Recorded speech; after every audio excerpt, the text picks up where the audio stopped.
জনতার কমিশনার 34 নম্বর ওয়ার্ডের যে তিল তিল করে এই গত ফ্যাসিস্ট আমলে যেই ছেলেটা যেই ভূমিকা রেখেছে সেই আমাদের জনতার কাউন্সিলর অ্যাডভোকেট মাসুম খান রাজেশ আপনারা আমাদের এখন বক্তব্য রাখবেন।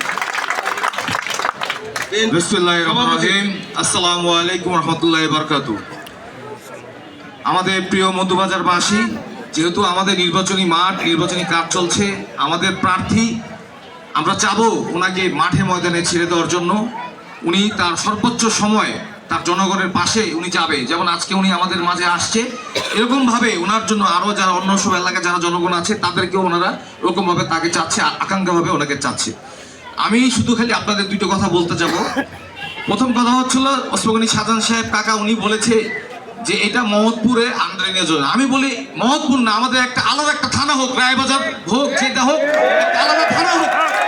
আমাদের ইনশাল্লাহ যে আমাদের এমপি সাহেব হবে ওনার কাছে আমাদের দাবি, আমাদের রায়বাজার হোক, রায়বাজার বুদ্ধিজীবী হোক, যে নামে হোক, একটা আমাদের আলাদা থানা হোক, একটা আমাদের আইডেন্টিটি হোক।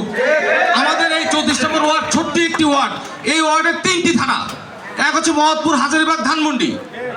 3টি থানার এই মার পেঁচে আমরা মাঝে মাঝে পড়ে যাই। কোনো একটা অকারেন্স হলে এই থানা বলে ওই থানা যান, এই থানা বলে ওই থানা যান, এই থানা একটা ঝামেলার মধ্যে আমরা আছি। আর এই মানুষ যে কথাগুলো বলছে গ্যাস বিলের কথা, আসলে একটা এটা একটা অনেক বার্নিং একটা বিষয়। সেই সাথে যে ইলেকট্রিক যে বিল আছে, যেটা ওই যে কি বলে মিটার, প্রিপেড মিটার, কি যে ভূতের বিল আসে, আল্লাহ দোহাই লাগে ইন্ডিয়ান এই কোম্পানিকে দেওয়া হয়েছে। এখন এই কোম্পানিগুলো অচল হয়ে গেছে। আল্লাহ রাস্তায় মিটারগুলো নিয়ে আপনি ভাই এখানে সুন্দর সুন্দর একটা বিল সিস্টেম মিটার দেন, আমার বিল কি আসে আমি নাকি বুঝতে পারি কথা। আর রাস্তাঘাট যেগুলো আছে, যেগুলি যেখানে প্রয়োজন করা দরকার, আপনাদের সবাই মিলে ভয় ভয় সহকারে আমরা এখানে এগুলি বড় করব আর হবে।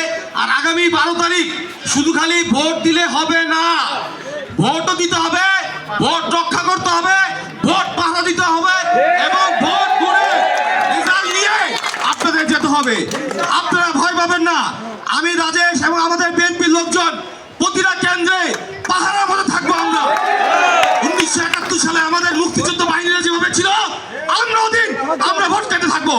আপনাদের ভয় নাই, ওই চোখ উঠিয়ে দিবে ওসব কথা বলে আমাদের ভয় নাই। হাসিনা না বলে আমরা হাসিনাকে ভয় পাই নাই। তোমরা কোন থেকে আসছো? তোমাদের ভয় পাওয়ার মতো দরকার নাই।